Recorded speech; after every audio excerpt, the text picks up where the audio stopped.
like an honour and a privilege, and I know I've run into you a few times at the club, but even so, the fact you take your time out is just awesome. Cheers, mate. Very kind of you. Thank you. Um, Stu, there was a question. Why Luton was it? There, thinking back to when you were, what, 15, 16, Pleaty Yes. picks you up, you've got all the London clubs around you. A certain team in Hertfordshire we won't mention by name. Yeah. What made you pick Luton?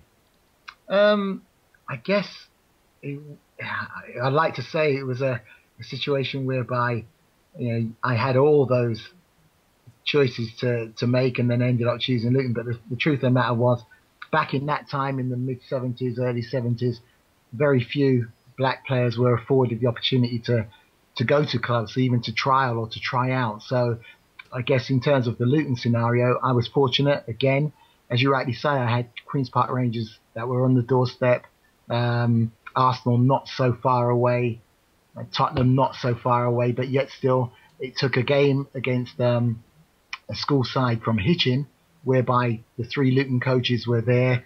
David Pleat was reserve team coach, Danny Bagara was youth team coach, and Roy McCrowan was first team coach. And all three attended the game because Luton had three schoolboy players playing for that school in Hitchin, and they went to see them, to judge them, to see whether they were going to accept them as apprentices. And three of our players showed up well on the day, which I was including one of them, and was invited for trials at Luton. That's how it started in regards to my association with the club. Then latterly, after when I signed schoolboy forms for Luton, I was invited to go to Chelsea and West Ham, but by that time I'd already committed to Luton, and I was happy at Luton as a schoolboy, travelling from London on a Thursday night to go to training, on a Saturday morning to go and play for the youth team, and then come back Saturday afternoon and play for the men's amateur side in Willesden. So yeah, it was pretty hectic at that time, 2 games in a day, but I guess it kept me in good stead. That just wouldn't be allowed these days, would it? Kids are you're allowed to play a certain amount of time, and that's it. That's it for the week. If you go over that, well, then you don't play next week, type thing. And I can't understand that, Stuart, for the life of me.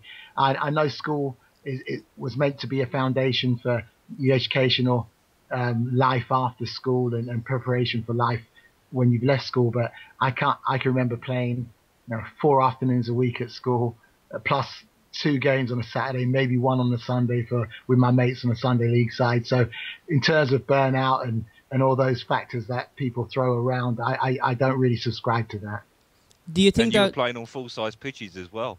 Absolutely. From a young age, from 10 years old, we were playing 11 aside. We couldn't, on muddy fields. Them days, I'm not ashamed to say there was laces still in the ball. When those pitches got wet and that ball got wet, that was it. You couldn't move the ball, but we were 10 years old still trying to. So yeah. I remember those balls as well, and you caught that thing wrong, and your ankle knew about it. For sure. Do you think, Ricky? Do you think playing as much as you did helped you in the long run? Maybe become a better player. Maybe you were fitter than some of the other players around. Maybe you were coming up against better players or older players, so you were picking up things.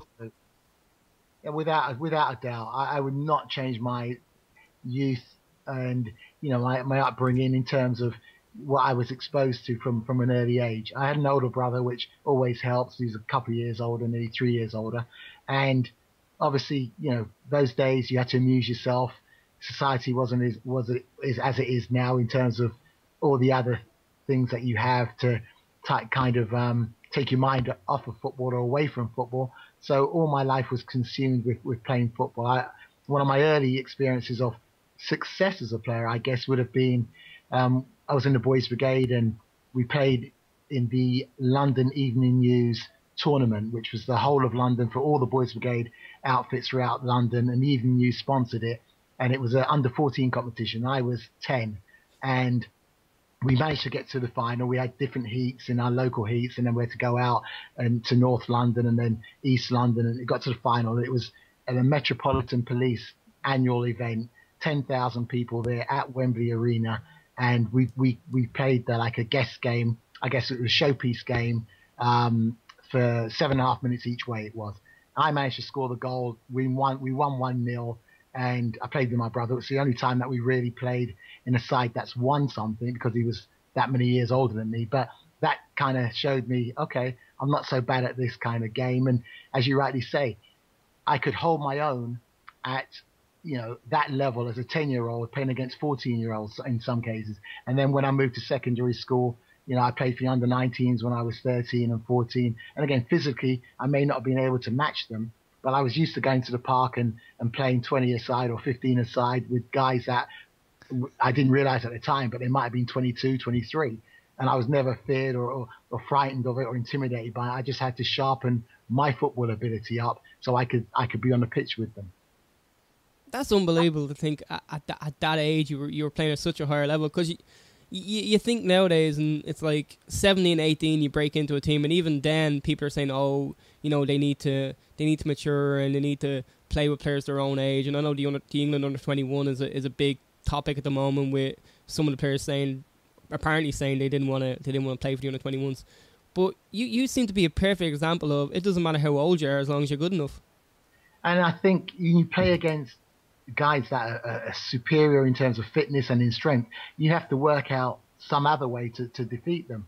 And I can remember, not being conceited, but, the older guys getting frustrated sometimes because here's this little whippersnapper, we'll call it what you want, who's technically good, who I'm juggling the ball past someone, run it with it on my head, and they're people in their team are shouting to kick me, kick him down, just take him out, whatever you do. But they couldn't, because I think at that time I'd realized the only way I could be better was to be in command of the ball, and always at all times not try to out-physical them or outrun them, but let the ball do the work. And I guess that helped me prepare for my latter career in professional football, whereby, the margins are so small. And if you have a technical element or a technical ability, that buys you the time necessary that you need in order to make your passes, in my case. Was there any players that you played with coming up through when you were playing youth football and whatnot? Was there any players that you played with that went on to become absolutely big stars? Absolutely. We weren't, and I couldn't understand it, why our area wasn't really a hotbed for scouting and people to come out, apart from the race element, because I guess, there was, back in those days, there was the managers that really had no interaction with black people, had no comprehension on them as people, whether they're capable or not capable, incapable.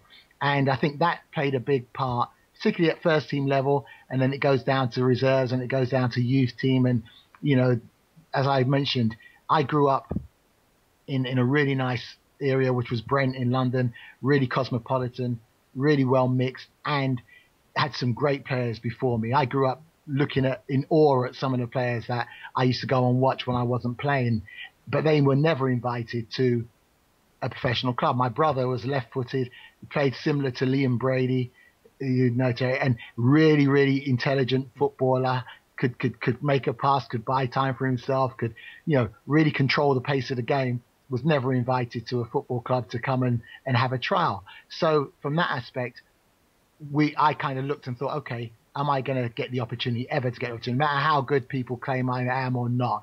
But then Cyril Regis was a year older. Luther Blissett was a year older. They grew up in the same Brent system, and they had to leave school, go and take up different trades before getting a break back into football at probably 17/18. I played all my school years with Steve Gatting, whose brother Mike obviously captained England in cricket, but Steve played for Arsenal and then went to Brighton. And that's a kind of, just give you the or a little bit of the story in terms of what times were like then. Steve and I started school at 11 at John Kelly Boys School. I didn't go to the Middlesex trials at 13, 14 in my third year of school. I'd broken my wrist, so I couldn't go. Steve went and was selected for the county side. I was not included in the county side. He then signed for Arsenal at 14 as a schoolboy. He then obviously played in my team. He played at the back at a centre half. And, again, the consensus would be that I was the most gifted player at that school at the time. I was free and available. No one ever came and had a look at me. And it wasn't until by chance I played out in Hitchin, as I alluded to, that I actually was seen by the professional scouts or professional coaches and was brought into the professional environment. Now, Steve went on. I was called after I signed schoolboy forms for Luton. I then miraculously got a call up for the county side, and I went to one game. I sat on the bench. I didn't get on, and that was it. So I had no county experience from all of my schooling years. Although I believe I was good enough to play for county. But Steve went on and played for Arsenal and Brighton. Luther, Cyril, Dave Besant from our area, Francis Joseph played for Wimbledon. Both of those two played for Wimbledon. I'm trying to think now without missing anyone out. Brian Steen, obviously, he was at Hampstead School. His brother Edwin, again, talented players, but Brian had to go the A-level route before going to Edgware and getting picked up from Edgware to come to Luton. So we weren't afforded that opportunity to go to clubs, and people weren't giving us chances to be seen. Do you think then that the likes of you and Brian Steen and Luther Bliss and the other players you mentioned, do you think you guys paved the way then for black players to come through?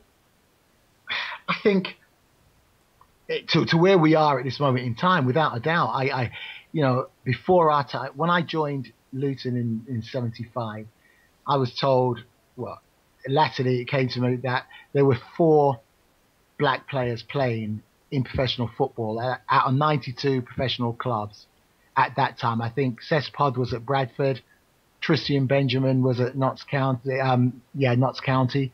Pedro Richards, he was around at Notts County likewise. And then Cyril came after me, Luther came after me, and there was an influx. Garth Crooks came after that, and the likes, and so on and so forth. But, at the time, it was uncommon to have black players around. Viv Anderson obviously was at Forest. He came, he got into the first team slightly after me. So we are part of that historical change in the game, without a doubt, in England. And, when you hear stories like Gordon Lee, who I ended up being with at Leicester for a while, he was categoric in his words by when he said he would never sign a black player. And that was whilst he was a manager at Blackburn Rovers and Everton and Newcastle. We're talking about storied franchises of our country's league and top franchises. And he came out with no shame, and fair play to him, because that's what he felt. He just made a judgment. He said, I'd never sign a black player. And it wasn't until I believe I met him in '92 when I went to Leicester for a brief spell, and him and I became someone that he looked to and thought, well, okay, maybe I was wrong about my initial assumption on black players, because he'd never interacted with anyone, he'd never seen us play, he never had a conversation. I would imagine that's why he made that comment out of ignorance, in my opinion. You got to say, when it comes to sort of the introduction of black players into football, our club, Luton, were by far and away ahead of everybody else. I mean, we were the first team to field 6 black players in one game. We set the standard for everybody else, if you think. Without a doubt, Stuart. Again, you're spot on. Southampton away, I believe. And, mid-80s, early 80s, who would have thought that between 75, when there's 4 black players in the whole country, roughly 4 or 5, then there's 6 in one team, and Luton Town are the ones that were leading the way on that, because they talk about Wenger and latterly again when he played 9 black players at Arsenal, but David Pleat was someone who didn't look at anyone particularly for sure for the colour. He just looked at the ability of the person, and we had a lovely kind of diversity at the club where he would go all over the world to bring players in. He was again forward thinking by bringing Radiantish into the side in '82, and he was just voted after he was voted the best foreign player in Spain, playing for Zaragoza that year. But as you rightly say, we had Ray Daniel, Michael Small, myself, Brian Steen, Mitchell Thomas, Emeka Najobi, Paul Elliott. Godfrey Ingram. How can I forget Godfrey? But so that was wonderful time for us. It just showed how our club, didn't care as long as the players represented the club in the right manner. They didn't care where we came from, and they always supported us and were always very, very supportive of the players that played for Luton. So I can only thank them for that.